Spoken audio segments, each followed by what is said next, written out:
All right. Okay. Good evening, everyone, and welcome to the University of Manitoba's Tuesdays with TD webinar series, First Time Home Buying.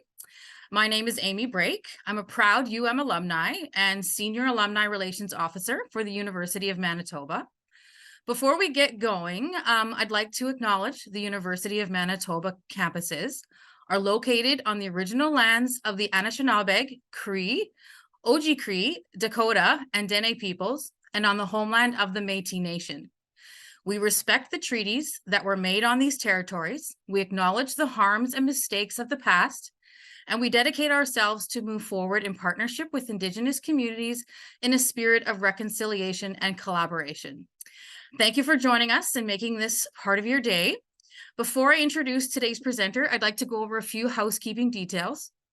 If you've participated in any of our virtual programming before, you know that we like to record them whenever we can and upload them to our website. Our presenter today has been kind and generous enough to allow us to do just that. Even though you are watching live now, you will be able to refer to the recording as many times as you like, or even share it with your friends and colleagues who may be interested in the topic. We've allocated about an hour for the webinar today, including time for questions and answers near the end. Should you have any questions throughout the presentation, please feel free to enter them in the chat, and we'll do our best to get to them as we go along or address them during the Q&A portion of the presentation. I'm delighted to introduce your presenter, Jeff Myall, TD Canada Trust Branch Manager and 2S LGBTQ2 Market Lead. Manitoba born and raised in Winnipeg, Jeff attended the University of Manitoba, has worked in the finance and insurance industry for 12 years, and has served on the boards of local nonprofits. When not at work, Jeff can be found spending time at the family cabin in Falcon Lake and taking his dog Dax for walks. In this session, Jeff will guide you through the ever-changing landscape of buying your first home. Welcome, Jeff. There we go, muted, that dreaded mute. Thank you very much, Amy, and welcome everybody. As Amy said, my name is Jeff Myall. My pronouns are he, him, his, and I'm delighted to share with you all today first-time home buyers in Canada. So that's what we're going to be talking about. I'm just going to get my screen shared here for y'all. So before we begin, this presentation is intended for informational purposes only. The information provided is not intended as financial, tax, legal, accounting, or other professional advice to you individually and should not be relied upon in that regard. As always, please consult with an appropriate professional advisor to discuss your specific situation, as they can differ from either the content in this presentation today or even from your friends and family. We will be discussing 4 topics today. Before you make an offer, buying your home buying team, and then of course closing the deal. These topics will walk you through valuable insights and tools to empower you in your home ownership journey. This important decision is not one to take lightly and requires thoughtful research, reflection, and education to understand the variety of variables that make up the purchase. We will spend approximately 15 minutes on each topic. And as Amy also said, we will be taking questions at the end, so please jot down any questions that you may have throughout the presentation, and then we'll open up the floor at the end. All right, so let's get started. So as I said, first topic today is before you make that offer. Figuring out if you're ready or not to buy a home is a really big step in your overall financial journey and also just your journey as either an individual or with your family. Buying home is that big commitment. It's going to possibly be one of the largest purchases of your life. And we want to make sure that you really want to own that home as well, because there are tasks that come along with owning a home. And you want to make sure you're just not considering it because you feel you have to. Sometimes societal pressures put us on in that expectation that we should own a home. But there's a lot of times where renting versus buying can have different pros and cons for different people. And remember, houses are expensive. So make sure you're financially ready for it. One of the biggest things to make sure that you're financially ready for is emergencies. So if you're not yet confident, or you're not feeling like you're really having that stable emergency fund yet for yourself, that's definitely something you're going to want to consider when embarking on your home ownership journey. If you're ready to buy a home, these are some of the questions that you really should consider. How much am I able to afford? Where do I want to live? What neighborhoods do I like? Do I want to be close to schools, transit, shopping? What kind of property do I want in terms of either a house with land or a condo? Am I wanting to buy something that's already been in existence for a while, or is it a brand new build?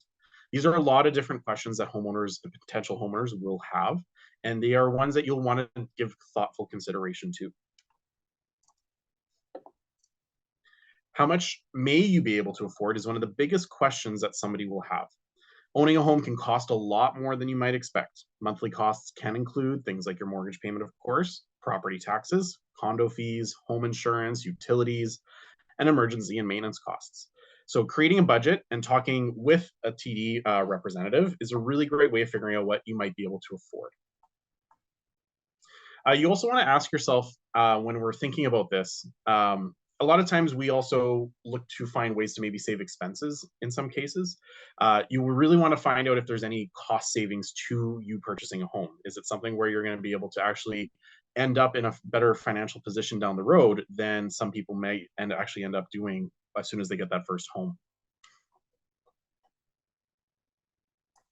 Oh, sorry, my slide. There we go. All right.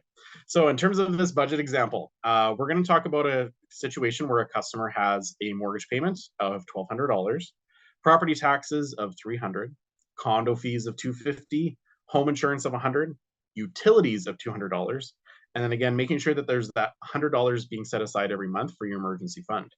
In total, this will cost this homeowner more than the $1,200 mortgage payment, which most people just focus on. This will actually rough out to about $2,150 all in.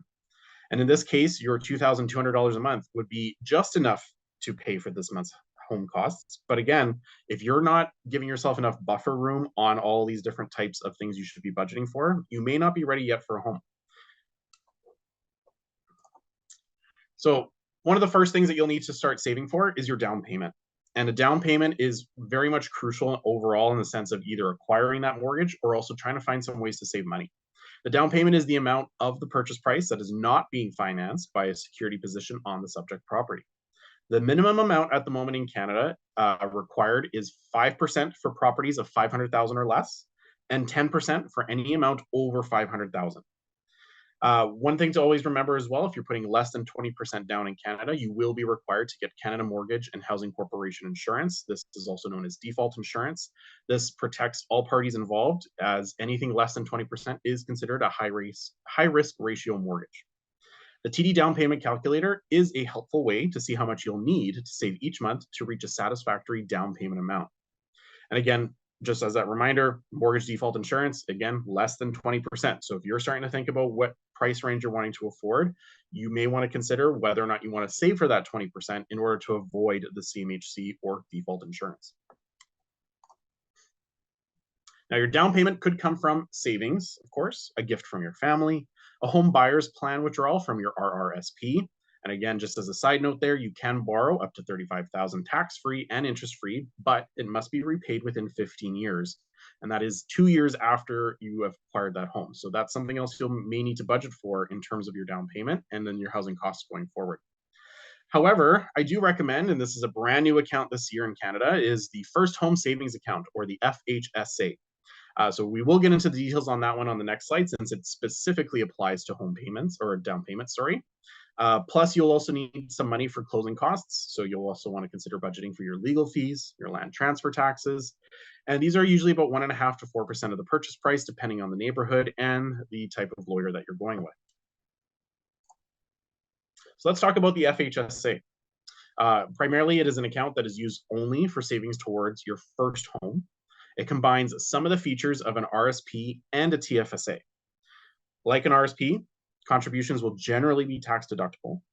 But similar to a TFSA withdrawal, when a qualifying withdrawal is made to purchase that qualifying home, the amount withdrawn, including any income or gain, is non-taxable. So that's a huge benefit for you as a first-time homeowner. This account was, again, just as I said, introduced this first year. When I bought my first home, I used some of my RSP money for my down payment, and I've had to repay that again over 15 years. Plus, there's that whole piece of that RSP money may not actually have that growth that I need for my retirement when I take it out. So it is a risk you have to take into account as well. Annual contributions in the FHSA are capped at $8,000 up to a $40,000 lifetime contribution limit. A maximum amount of $8,000 unused contribution room from the previous year can carry forward. So if for whatever reason you're only able to put in $1,000 one year, that $7,000 will carry forward into the next year up to that lifetime maximum contribution limit of $40,000. So now let's talk about actually buying a home. What does that look like? What is a mortgage even? So a mortgage is a loan to help you buy your home. The property is the security for the loan. A TD mortgage has an amortization period and payments that include principal and interest. Mortgages can be paid off over a period of up to 30 years, and this is called the amortization period. Now, most standard mortgages are usually sitting around a 25-year range, but there are conditions in which you could qualify for up to a 30-year amortization. The mortgage payment calculator can show you how much your monthly payments could be. And a TD Home Equity Flex line gives you access to ongoing credit up to your available credit limit and provides a number of flexible payment options. You may qualify if you are planning to make a down payment on your home of 20% or more of the purchase price. So again, if you are saving up to that 20%, you will qualify for a home equity flex line. A home equity flex line is really great to have as it does give you some flexibility in your access to credit over the years of owning your home. This can come in great handy if there's all of a sudden a renovation that you need to do and you don't have the time or ability to apply for additional credit at that time. It also allows you the ability to be flexible with how you transfer funds. And in some cases, depending on how you progress with your wealth over the years, you could find ways with a wealth advisor to use your home equity flex line to your advantage. A mortgage specialist can give you advice to help you understand these mortgages and help you apply for the mortgage that's right for you. They will do so by completing an appropriate product assessment with you to determine the appropriate product based on your circumstances, including all of your financial needs. Now let's talk about mortgage rates because this has been probably one of the biggest conversations we're having in our branches right now. As many of you know, rates have increased this year due to the Bank of Canada's attempt to bring down inflation. We did see inflation numbers have improved this last week, so that's some good economic data there. Now, when it comes to that mortgage rate, it is not the only thing you will want to consider for your mortgage. Not all mortgages are built the same. However, the mortgage rate is still going to be important to everybody, no matter what mortgage product they're going with. So let's talk about it. The mortgage rate is the percentage amount of interest charged on your mortgage. Essentially, there are two types of mortgage rates. You have your fixed option, where the interest rate will not change throughout the term of your mortgage loan. You also have variable, where the interest rate will fluctuate along with any changes in our TD mortgage prime rate. So as an example, many of you will always hear about a 5-year fixed term mortgage. These are the most common ones, but they are not the only ones and may not always necessarily suit your needs. This is why a mortgage specialist is really important to your home purchasing process, as there are some different options that actually may benefit you more than a standard 5-year fixed term. In any case, a fixed mortgage rate, you will not see a change to your mortgage payments, and you will not see an increase or a decrease to your interest rate over the term of the contract. But however, when we're talking about a variable rate, and this is something that a lot of people had to kind of wake up to this year, was how your prime rate can change with the Bank of Canada rate change. So as mortgage rates were going up this year, so were the rates on people's mortgages. And in turn, their mortgage payment now started to pay less towards principal and more towards interest. It is absolutely crucial that if you have any kind of risk aversion, or you do not like the idea of your mortgage payment possibly needing to change, a variable rate may not be for you. However, if rates are coming down, a variable rate can be a really fantastic option in that case, as you start to see the cost savings over time as the interest rates decrease. Now, big one is getting your pre-approval.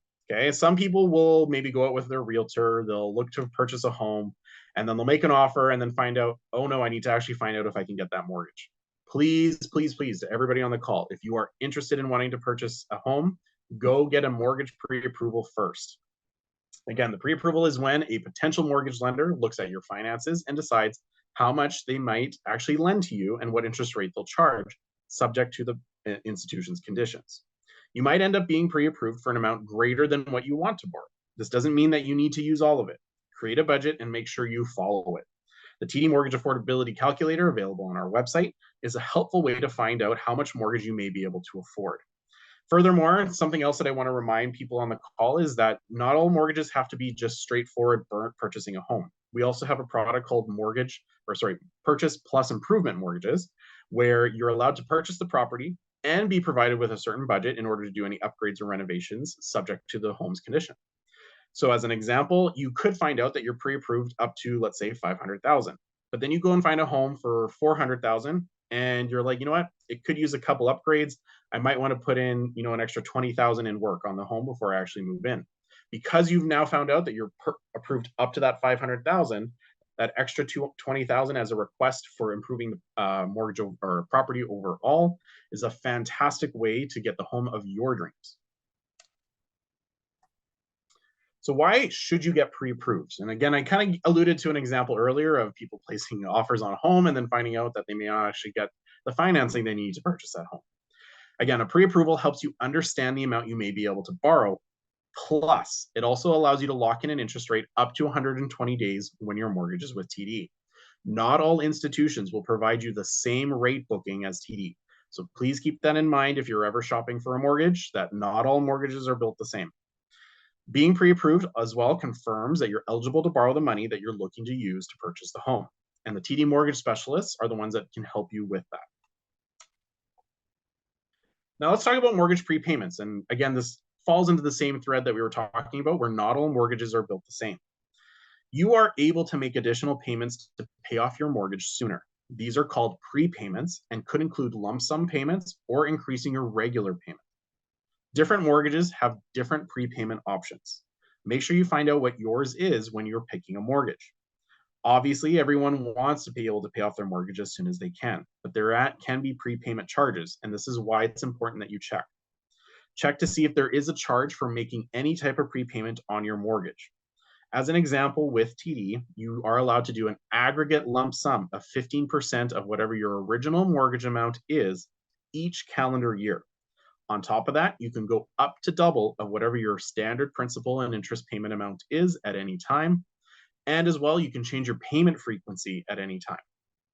As well, when you are looking at your mortgages and your prepayment options, also find out if that gets tracked. Does it actually accumulate towards a vacation balance or mortgage vacation option? With TD, we track how much prepayment you are making on your mortgage, and you could take a mortgage vacation under the appropriate conditions in order to relieve some financial stress. These are options that are not available at every financial institution, so make sure you're doing your homework when you're shopping for a mortgage.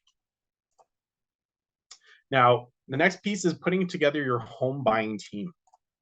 Your TD mortgage specialist is going to be one of your primary people to go to. We are the ones who see every aspect of the home buying process, whether we see the properties that your realtor is starting to show you, we hear from your lawyer directly.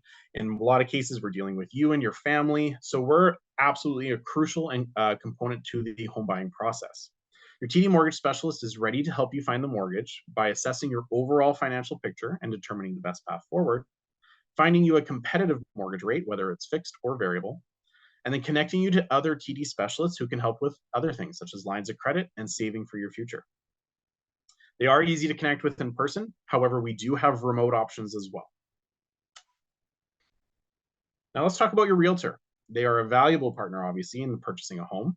They can help you find properties, give advice on areas and properties in your neighborhood, get advance notice of new listings before they actually hit the market, help negotiate the purchase price, and assist in completing an offer to purchase on a property. Now, I want to pause here on a realtor piece for a second because some people will say, well, why can't I go and get a house on my own? Of course you can. That'd be great. However, there's more to it than just that. You want to ensure a couple of different things. Properties that are listed through the MLS listing service is a very important piece because these are things that we as banks and financial institutions use to assess whether or not the property is actually of the value that it is on the market. Furthermore, your realtor is going to be more of an expert in putting together an offer to purchase. It is a crucial document that is required for the purchasing of your home. If the offer to purchase has any conditions in it, waivers in it, if it has anything specific that is important to the acquisition of the property, your TD mortgage specialist and your realtor will need to know that information in order to ensure that the sale goes smoothly. Do your research to find a realtor who is best suited to work with you and deliver on your needs.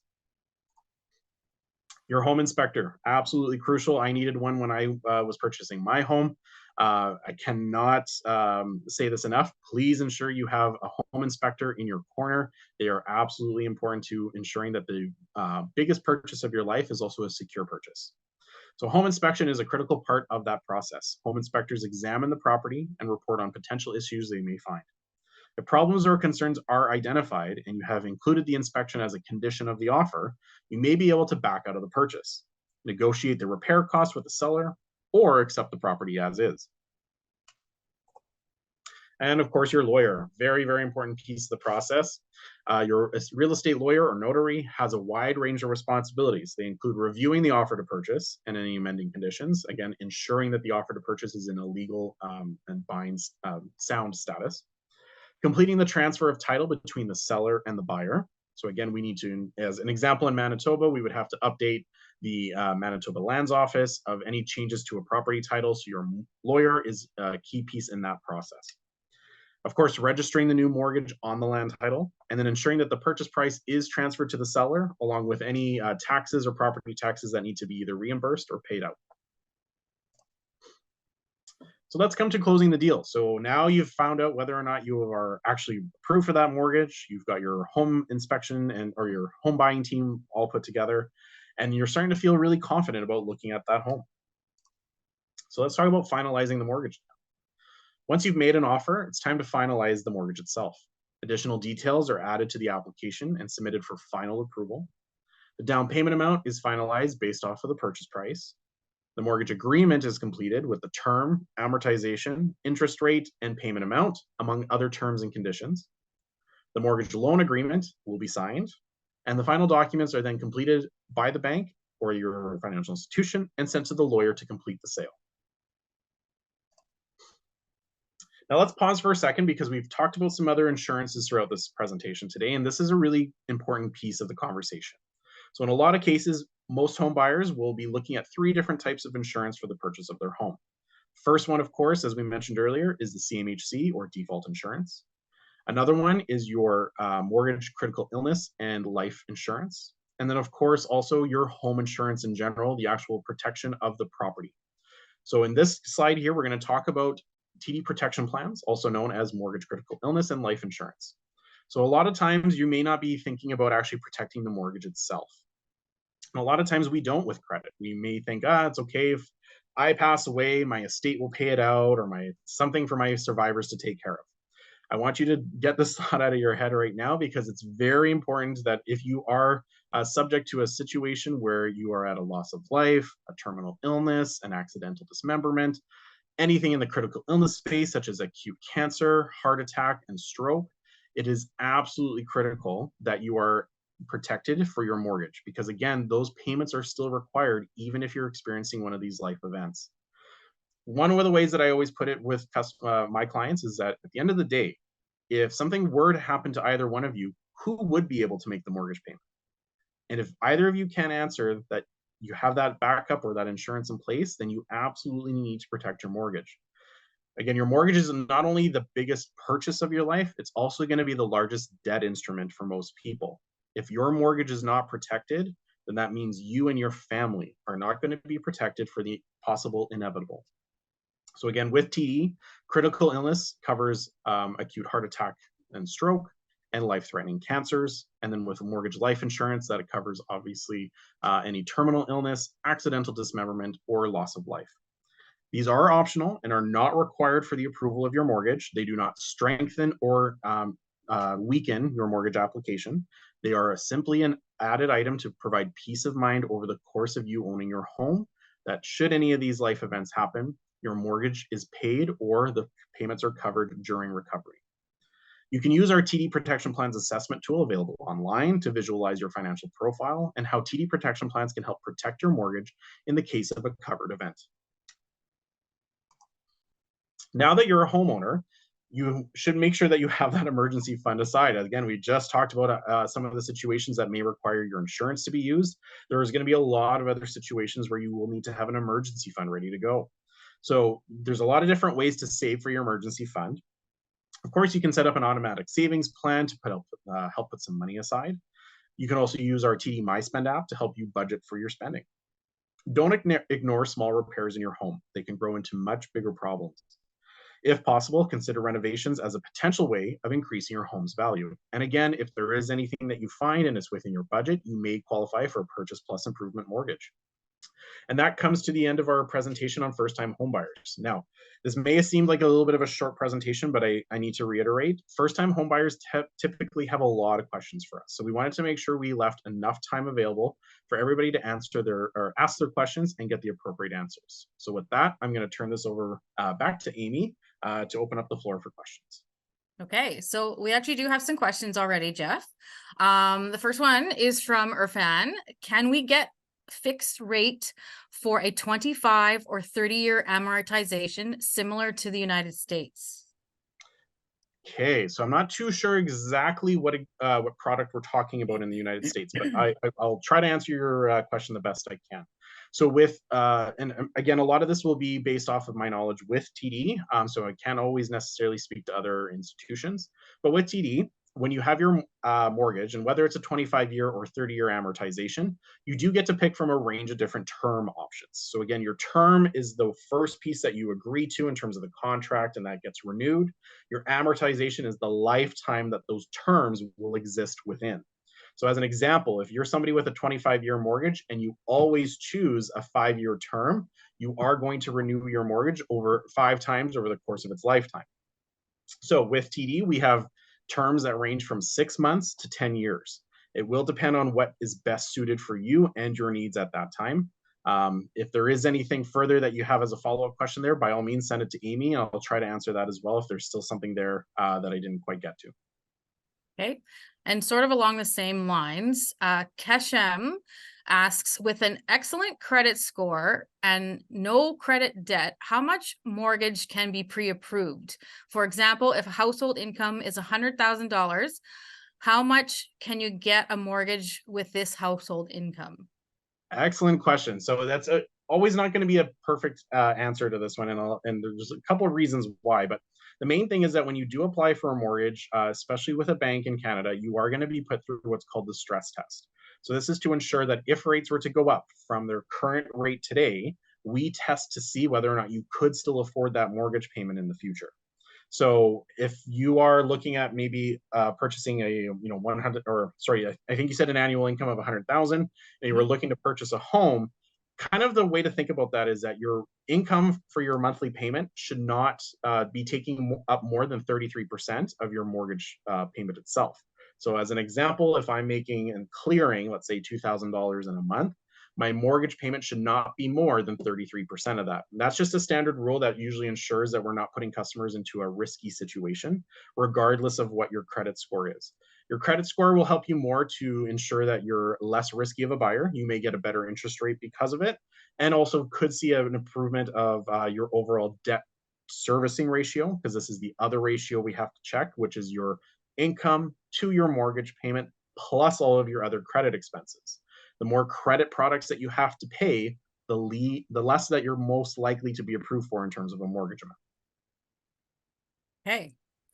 All right. So then Tom asks, how do you set up an FHSA and how do you pay into it? Excellent question. So at this point in time, because the FHSA is new, you will have to go into a TD branch in order to set that up at this time. As this continues on and we allow this account to be available on different platforms within TD, there will be different ways to open it. But currently, right now, you do have to go into a branch. So I highly recommend that you do make an appointment with your local TD branch. You can do so by going to td.com/appointments. If you already have the TD app on your phone, you can also book an appointment through there. And of course, you can always just call the branch directly that you'd like to go to. In some cases, we may be able to do the appointment virtually, but it will still need to be conducted through a branch. And then in terms of funding it, again, that'll be done at the time of account opening if you have funds ready to go. The representative will walk you through how to fund that account at that time. All right. Then we have an anonymous question. How do you find and connect with a home inspector or a lawyer?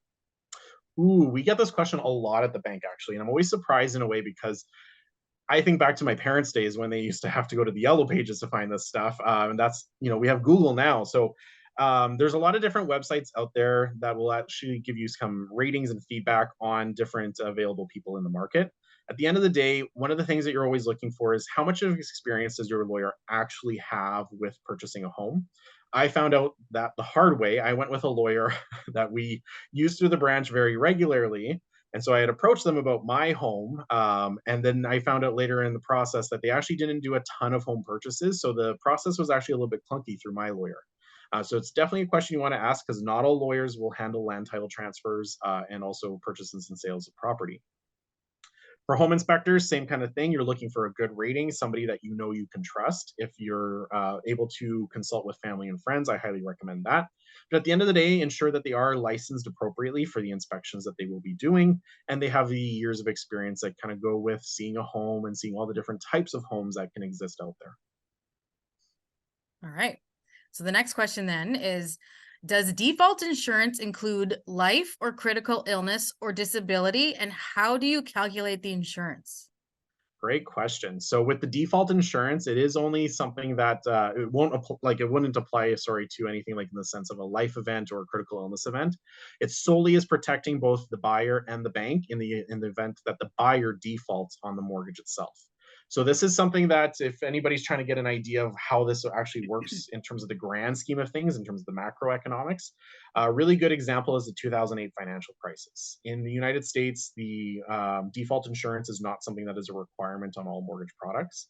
And as such, they were providing a lot of subprime mortgages to people who, if there was a change in their financial situation, would not be able to afford the mortgage and therefore default. And then, of course, a lot of the mortgage backed securities in turn then are at risk, and that causes a domino effect to the collapse of the financial industry. In Canada, we weathered the 2008 financial crisis quite well because we have the CMHC default insurance on our products at that time. So I can't stress enough that as much as it always kind of sucks to have to maybe put out some extra money, at the end of the day, it did protect all parties involved, and then to a greater extent, the country and the economy as a whole. In terms of the calculation, it will be based off of what your mortgage amount is. That will calculate out exactly what the default insurance will be for that time. So it's a percentage then? Yes, correct. Okay. If a client comes in with a pre-approval from a different financial institution, do you try to match that rate? Oh, absolutely, we do. If somebody's trying to beat TD, we will absolutely go to our pricing analyst to see if we can match that rate. So if you ever do receive a competitive rate or competitive rate offer, I should say, and you're looking to maybe have your mortgage with TD or your preferred financial institution, absolutely bring that offer to us. We want to try to match. Okay. Then Eugenia asks, can you switch between fixed rate and variable rate during your amortization period? Short answer is yes, but I got to explain this one a little bit further. So if you're on a variable rate mortgage and you're looking to switch to a fixed, that is allowed, and there won't be a penalty for that. There's usually just you're looking at porting the rate, or there may be a little bit of a difference in the payment after the fact, but you can absolutely go from variable to fixed. However, if you are in fixed, just like the word says, it's fixed. You are set in that term contract until the end, unless you're trying to break the contract, in which case you may face a prepayment charge. Most times, prepayment charges will be either 3 months interest or the interest rate differential fee, whichever one is greater. So in this environment right now, as an example, for a lot of people, because interest rates are high, they're only having to pay the 3 months interest penalty for breaking their contracts. However, let's say we go into a lower interest rate environment and you are in a higher interest rate mortgage and you're trying to break your contract, you will most likely be charged the IRD fee, the interest rate differential fee.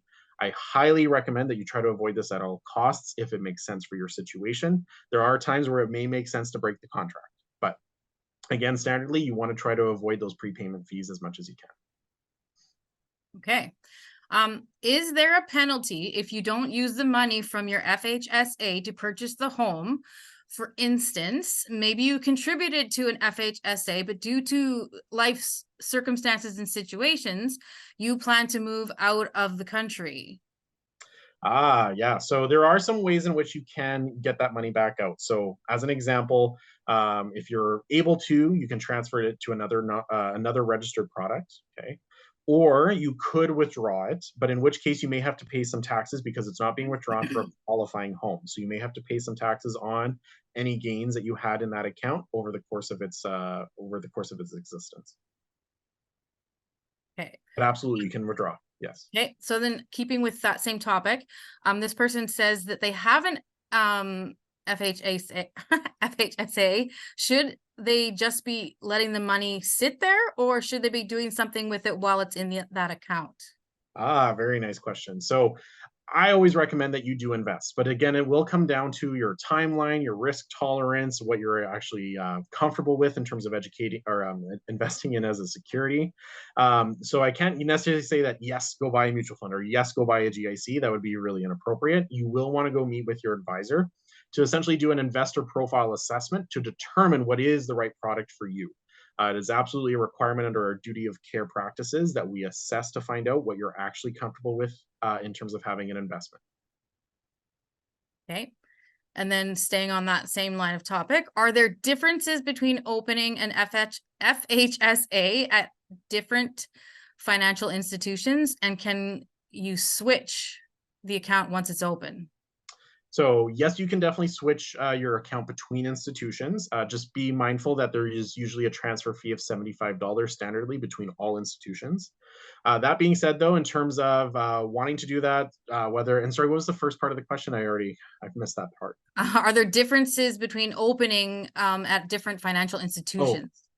and no, there isn't. So at the end of the day, the FHSA is just a registration with CRA to ensure that the money that you're earning in there for your home purchase is earned tax-free and is available to be withdrawn under the qualifying withdrawal conditions. At the end of the day, you can open up the FHSA technically at any institution, but I will just advise that not all institutions will offer the same products within that FHSA. So as an example, our GIC may look different from another institution's GIC. Our diversified mutual fund portfolio may look very different from another institution's mutual fund portfolio. So the products itself that you may be choosing within the FHSA are not maybe the same, but the registration of the FHSA among all institutions, that registration is the same. Okay. Now this person asks, can you explain or define what a mortgage vacation is? So yeah, really good one. And at the end of the day, again, this comes down to the mortgage product itself and what options your institution provides you. So as an example, standardly with all TD mortgages, currently, when you have your mortgage, you're eligible to do up to 4 individual monthly payment pauses over the course or over the lifetime of your mortgage itself, but to only one time per calendar year. So, for example, I find out that in February, I'm going to be going through some type of medical situation and I'm not going to be able to make my payment. I can call TD or go into my branch and say, hey, I need to skip this month's mortgage payment. And as long as I haven't maxed out the 4 or haven't done one in that calendar year, that may actually apply to me and may be beneficial for me to skip that one payment. Now, fast forward into a mortgage vacation situation, that's a little bit different. This comes down to TD again, how much you're prepaying into your mortgage. So, for example, we talked about earlier that you could do up to a 15% aggregate lump sum over the course of a calendar year. That amount is then tracked, and you could be eligible to take the equivalent, not in all cases, but you may be able to take the equivalent of that full amount as a payment vacation. So, you get to not make a mortgage payment maybe for a couple months. Okay.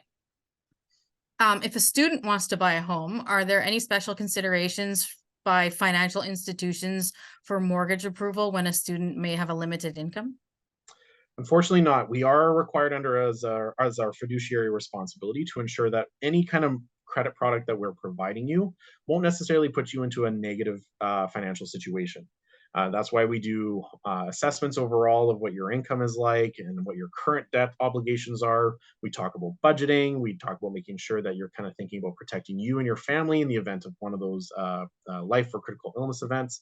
So there are a lot of different pieces that kind of go into the process overall. But at the end of the day, when we're talking about that budget and what that's ultimately going to look like, that's where we kind of stick to whatever your income to your expenses are, no matter what your current employment or study status may be. Okay. If both my partner and I have an FHSA, can we both use the money to purchase the property together? Yes, as long as it's both your first home. Okay. Another question regarding the FHSA. This is kind of a two-part question. I'll see if I can decipher this. So can you buy a house with your contributions the same year that you put money into the account? Sorry, So could I'm you assuming, repeat that one just once more? can you buy a house with your contributions the same year that you put money into the account? For all intents and purposes, yes. So again, some situations may be a little bit different and there could be some nuances there. So I don't want to get into those right away, but just like the short answer would be yes.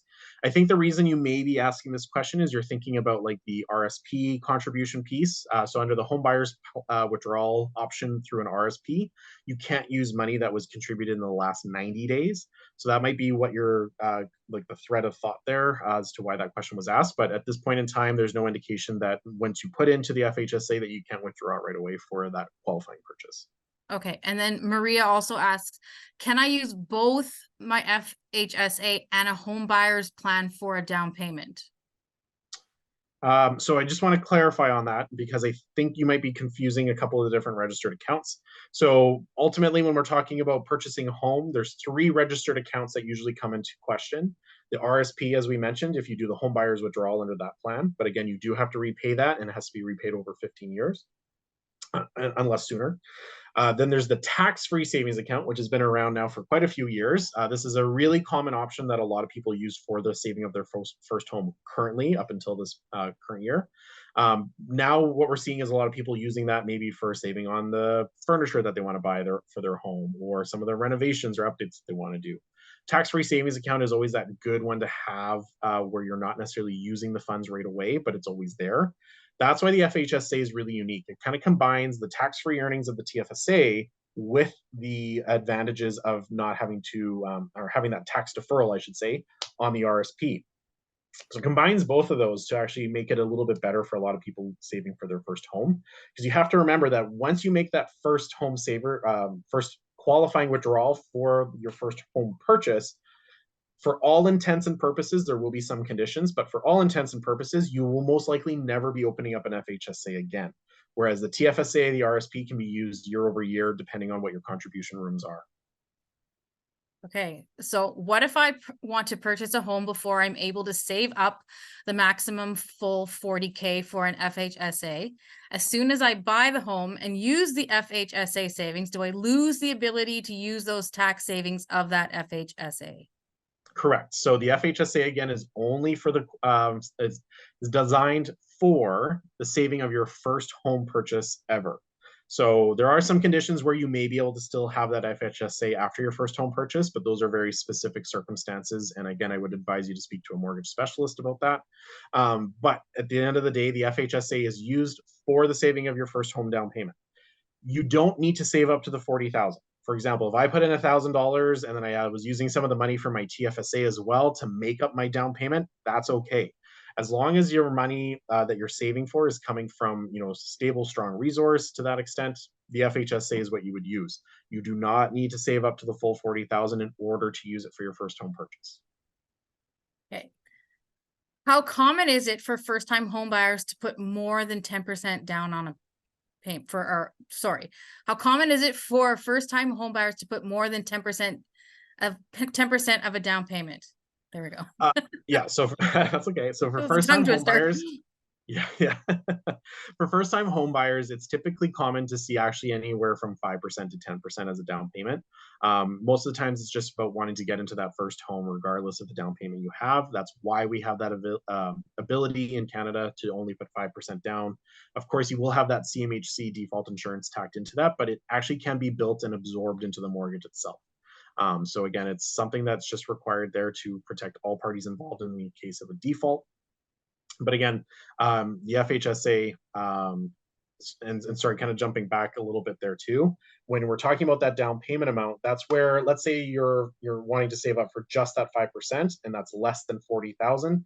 That's okay to save within that account for that amount. As long as you're saving for what you absolutely need for your down payment within the FHSA, that's the most important piece because it needs to be withdrawn under a qualifying purchase. Okay. I think you already answered this, but can we use an FHSA and an RRSP together as a down payment? Yes, you can. Just remember that the RSP does come with that repayment condition. Okay. And then can we open an FHSA with a work permit? Yes, so as long as you have a social insurance number and you're either considered a temporary or permanent resident in Canada, you do qualify for an FHSA. Okay. Is TD Home Equity Flex Line similar to a secured line of credit against the property? Yes, the TD Home Equity Flex Line is just what we call our product. A lot of people call them home equity lines of credit. So it's just a term that we use, but we use the term flex line in particular because there is more flexibility with it than a standard mortgage. Simon asks, is it ideal or not ideal to max out an RRSP for buying a home? So I wouldn't say in this day and age in particular, trying to max out your RSP is not necessarily going to be a really good strategy for your first home. It's maybe a really good strategy for bringing down your tax credit or whatever it may be that you're looking to do in that case. Splitting income between you and a spouse, as an example, is another really good reason to maybe max out your RSP. But it's definitely not the strategy in terms of saving for your first home. Right. Nikolai asks, what's your opinion on removing financial conditions on a purchase offer if the purchaser has already been approved for 100K more than the purchase price of the home? Oh, okay. I do need to hear that one once more, but I actually may not even be able to comment on this. But if you Okay. could ask again. What's your opinion on removing financial conditions on a purchase offer if the purchaser has already been approved for 100K more than the purchase price of the home? So I'm going to rephrase it to make sure I am understanding correctly. So it sounds like if there is conditions in the offer to purchase, that offering an extra 100,000 and that removes the condition, is that a good strategy? Really hard for me to comment and say whether that would be or not. Of course, there's tons of variables there. That's where I would really recommend that you do speak with your realtor and in some cases, your lawyer and maybe your home inspector about that. Conditions can be really important to ensuring that you are getting a secure purchase. I I stress that you would want to think about that quite critically before thinking about removing conditions, because we have seen situations where conditions have been removed and it's one of those hindsight 2020s, like absolutely should have had those conditions because I'm now stuck with a lemon of a house. So again, if it's going to be one of your first purchases ever, and especially one of the biggest purchases of your life, you'll want to make sure all your ducks in a row, all the T's are crossed and all the I's are dotted on that one. Okay. So Nick asks, what is the process to add someone to a mortgage and are there any penalties? So if you were to, let's say, have your mortgage with TD and then down the line you ended up in a relationship and now you have a spouse or a partner that you want to add onto the mortgage, in most cases, what you're doing is actually just going to not only your lawyer, but also to the bank to get that person on. Now, let's say that it's wanting to purchase a different property down the line, okay, and you have somebody that's coming onto the mortgage itself to either support the income for the application or perhaps they're just going to be living there. In either case, the person also has to be on the mortgage.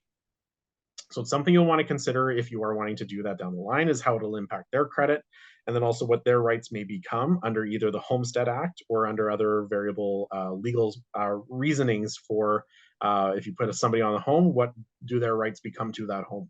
So it's something you'll want to consider with your lawyer. Okay. So similar, but a little bit kind of opposite to that. Can we have our parents put their house up for a temporary collateral to avoid paying the CMHC fee if we have less than 20% down? So short answer is yes, but there's more to it than that. So a lot of times what we see is what we call gift in terms of your down payment. So that's family gifting you money, whether it's from a cash source or a credit source. And they have to sign that letter saying that they also can't legally take action against you to force you to repay it. It has to be a gift. So if they are wanting to do credit and there's a situation where they maybe can't repay that credit in the future, they also have to realize that they're giving up certain legal rights to ask you to repay that. So it's not something that we necessarily always recommend, but a lot of families will do it. And again, it comes down to the relationship you have with your family for that kind of a scenario. But no, there isn't anything that would restrict family from gifting the proceeds from that or the proceeds of that. Okay. You can also have a co-signer, correct? Is that kind of the Yes. same thing? Is that essentially the same thing? Yes, cosigner. There's also guarantors in some cases, so it does just depend on the structure of the relationship between the individuals. But you can absolutely have more than one person on a mortgage. A lot of times, we always actually will recommend that they have that. I know a lot of people that for their first home purchase, because they maybe haven't had an income for a set period of time, or perhaps they ruined their credit when they were in university, like I did. You absolutely have the option to put a cosigner on your mortgage to strengthen the application. So how do you remove that cosigner at some point? So that is either the person is, so let's say that, and I'll just use myself as an example. Let's say that I had one of my parents come and co-sign for my mortgage. Down the line, if I want to have them removed from that, I actually need to apply for the mortgage in my own right and be able to afford it in my own right for that new mortgage to now pay out the old mortgage. Okay. All right. Christy asks, if you want to be low risk with your FHSA, can you just put money into it and let it accumulate interest? Yes, and not necessarily something I always recommend, but yes, you can. There's a lot of different options out there that can actually protect your down payment. So if you're risk adverse and you don't want to possibly see any change in value of the down payment in your FHSA, you can also go with GIC products. These are products where your investment is principal protected, and then what you earn is based off of the GIC product that you choose. Okay. Do you need to put down at least 20% to be eligible for a flex line? Yes, you do. Okay. And then does the use of a home equity line of credit replace a mortgage?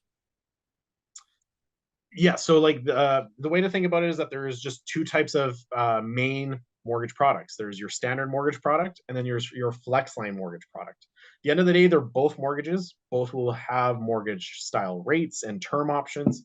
It's just that with the flex line, because you had that 20% or more as a down payment, you are being essentially allowed by the bank to use the equity of your home at any point in time as credit without necessarily asking for permission, as long as it's within the plan limit. Oh, okay. Oh, here's an interesting question from Simon. What if you inherited a house, have a house transferred to your name, and can still apply? Can you still apply for FHSA? So I would say no, because you're now what's considered a homeowner under CRA's rules. So I can't see that being something you would be allowed to, and I'm not too sure if there's any like um, exceptions or loopholes, so to say, on that one. So I wouldn't have the best advice there. But that being said, if you are receiving inheriting a home to a degree, just remember that there are things like land transfer taxes that you may have to pay.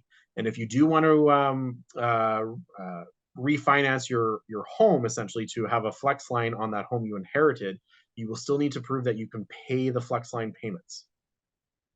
Okay. All right.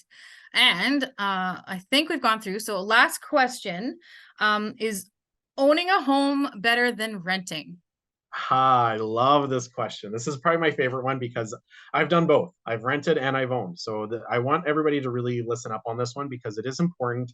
And I think it kind of plays into some of those societal pressures we talked about earlier, where a lot of times there's that expectation to become a homeowner. But it's not always going to be for everybody. And quite frankly, you can still get ahead by renting so long as you're using your money wisely. So, as an example, when we talk about a home purchase, and if we kind of refer back to the first slide we talked about all those different things: property taxes, utilities, repairs, all that kind of stuff. If you're renting, you're not responsible for any of that. You're not responsible to pay the property taxes. Maybe you're responsible to pay the utilities, but it's usually in a different thread in terms of whether you're in a multi-unit residential property or something. You don't usually have to worry about the repairs so much, so long as they weren't your fault.